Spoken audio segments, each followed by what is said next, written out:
Kalaburagi APMC ಎಂದು ಕೃಷಿ ಉತ್ಪನ್ನ ಮಾರುಕಟ್ಟೆಯಲ್ಲಿ ಇವತ್ತು ದಿವಸ ರೈತ ಪರ ಚಟುವಟಿಕೆಗಳನ್ಗಿಂತಲೂ ಅನಧಿಕೃತ ಚಟುವಟಿಕೆಗಳು ಹೆಚ್ಚಾಗಿದ್ದಾವೆ ಅಂದರೆ ತಪ್ಪಾಗಲಿಕ್ಕಿಲ್ಲ.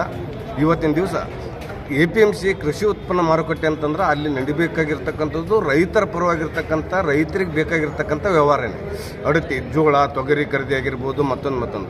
ಆದರೆ ಇವತ್ತಿನ ದಿವಸ APMC ಕಡೆದ ಲೀಸ್ಗಳನ್ನು ತೊಗೊಂಡಿರ್ತಕ್ಕಂಥ ಗೋದಾಮು ಸಟ್ರ್ಗಳಲ್ಲಿ ತಮ್ಮ ಅನಧಿಕೃತವಾಗಿ ಸಟ್ರ್ಗಳನ್ನು ಕೊಟ್ಟು ರೆಡಿ ಮಾಡಿ ಅವು ಪಾರ್ಕಿಂಗ್ ಜಾಗವನ್ನು ಕೂಡ ಸಟ್ರ್ಗಳನ್ನಾಗಿ ಮಾಡಿ ಅವುಗಳನ್ನು ಅಡತಿದಾರರಿಗೆ ರೈತ ಚಟುವಟಿಕೆಗಳಿಗೆ ಮೀಸಲಿದ್ದಂಥ ಜಾಗವನ್ನು ಅವ್ರಿಗೆ ಕೊಡದೆ ರಾಜಸ್ಥಾನದವರಿಗೆ ಕಿರಾಣಿ ದುಕಾನ್ ಇಡ್ಲಕ್ಕಾಗಿರ್ಬೋದು, ಪುಟ್ಟಿ ದುಕಾನ್ ಇಡ್ಲಕ್ಕಾಗಿರ್ಬೋದು, ಪ್ಲಾಸ್ಟಿಕ್ ಶಾಪ್ ಇಡ್ಲಕ್ಕಾಗಿರ್ಬೋದು, ಇನ್ನಿತರ ಚಟುವಟಿಕೆಗಳಿಗೆ ಕೊಡ್ತಾರೆ. ಇದರಿಂದ ಏನು ಅಡತಿ ವ್ಯಾಪಾರಿಗಳಿಗೆ ಇಲ್ಲಿ ಏನು ನೂರಾರು ವರ್ಷಗಳಿಂದ ಮಾಡ್ಕೊಂಡು ಬಂದಿರತಕ್ಕಂಥ ಕೃಷಿ ಚಟುವಟಿಕೆ ಮಾಡ್ತಕ್ಕಂಥ ವ್ಯಾಪಾರಿಗಳಿಗೆ ಭಾಳ ಅನಾನುಕೂಲ ಆಗ್ತಾ ಇದೆ. ಅವರಿಗೆ ಶಾಪ್ಗಳು ಸಿಗ್ತಾ ಇಲ್ಲ, ಗೋದಾಮುಗಳು ಸಿಗ್ತಾ ಇಲ್ಲ. ಯಾಕಂತಂದ್ರೆ ಕಾಂಪಿಟೇಷನ್.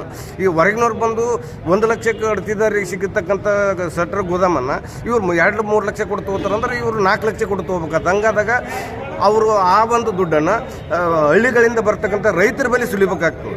ಇದು ಕೆಲವೊಬ್ಬ ನಿಷ್ಠಾವಂತ ವ್ಯಾಪಾರಿಗಳಿಗೆ ನೋವಾಗ್ಯದ. ಹಂಗಾಗಿ ಅವರು ಕೂಡ ಇವತ್ತಿನ ದಿವಸ ಹಿಂದೆ ಈ ಒಂದು ಏನು ಕೃಷಿ ಚಟುವಟಿಕೆ ವ್ಯಾಪಾರ ಬಿಟ್ಟು ಮತ್ತೊಂದು ವ್ಯಾಪಾರ ಮಾಡಬಾರ್ದು ಇಲ್ಲ ಅಂತೇಳಿ ಅವು ಖಾಲಿ ಮಾಡಿಸ್ಬೇಕಂತೇಳಿ ಇಂದಿನ ಅಧ್ಯಕ್ಷರು ಬೀಜ ವ್ಯಾಪಾರ ನಿಗಮ ಸಂಘದ ಅಧ್ಯಕ್ಷರಾಗಿರ್ತಕ್ಕಂಥ ಶ್ರೀಮಂತಣ್ಣ ಉದ್ನೂರವರು, ಆಗಿನ ಉಪಾಧ್ಯಕ್ಷರಾಗಿರ್ತಕ್ಕಂಥ ಶಶಿಕಾಂತ್ ಪಾಟೀಲ್ ಗೌಡರು, ಈಗ ಚೇಂಬರ್ ಆಫ್ ಅಧ್ಯಕ್ಷರಿದ್ದವರು, ಅದರ ಜೊತೆಗೆ ಆಗಿನ ಸೆಕ್ರೆಟರಿಗಳಾಗಿದ್ದಂಥ ಈಗಿನ ನೂತನ ಈ ಬೀಜ ವ್ಯಾಪಾರ ಸಂಘದ ಅಧ್ಯಕ್ಷರಾಗಿರ್ತಕ್ಕಂಥ ಸಂತೋಷ್ ಲಂಗರ್ ಅವರು ಕೂಡ ಹಲವಾರು ಕಂಪ್ಲೇಂಟ್ಗಳನ್ನು ಕೊಟ್ಟಿದ್ದಾರೆ ಅವು ಖಾಲಿ ಮಾಡಿಸ್ಬೇಕಂತೇಳಿ.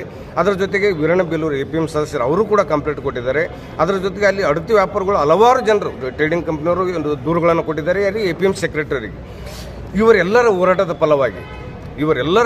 ಫಲವಾಗಿ ಇವತ್ತು ದಿವಸ ಆ ಒಂದು ಏನು ಕೃಷಿ ಚಟುವಟಿಕೆ ಹೊರತುಪಡಿಸಿದಂತೆ ಬಿಸ್ನೆಸ್ ಮಾಡ್ತಕ್ಕಂಥವರಿಗೆ APMC ಕಾರ್ಯದರ್ಶಿಗಳು ಸುಮಾರು 2 ನೋಟಿಸ್ ನೀಡಿದ್ದಲ್ಲದೆ ಅವಾಗ ಕಾರ್ಯರೂಪಕ್ಕೆ ಯಾರು ಆ ಒಂದು ನೋಟಿಸಿಗೆ ಕಿಮ್ಮತ್ತು ಕೊಡದೇ ಇದ್ದಾಗ ಅಂತಿಮ ನೋಟಿಸನ್ನು ಕೂಡ 9ನೇ ತಿಂಗಳು 3ನೇ ತಾರೀಕು ಕೊಟ್ಟಿದ್ದಾರೆ. ಅಂತಿಮ ನೋಟಿಸ್ ಕೊಟ್ಟ ಮೇಲೆ ಕೂಡಲೇ ಖಾಲಿ ಮಾಡಬೇಕದು ಒಂದು APMC ಇದ್ರ ಪ್ರಕಾರ.